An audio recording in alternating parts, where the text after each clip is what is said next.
Bridging finance is a specialized short-term loan used to bridge the gap when you need cash quickly for a property purchase. Think of it as a temporary financial bridge that helps you cross from one point to another before long-term financing kicks in. Unlike a standard 30-year mortgage, these loans are designed to be paid off within 12 months or less. Investors often use these loans to secure a property when they are waiting for other funds to arrive or a sale to finalize. While a standard mortgage focuses on affordability over decades, a bridge loan prioritizes speed and immediate liquidity over cost.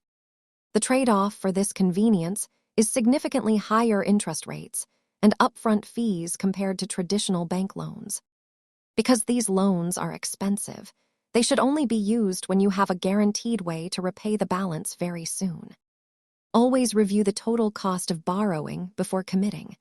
Thanks for watching, and remember to subscribe for more finance basics.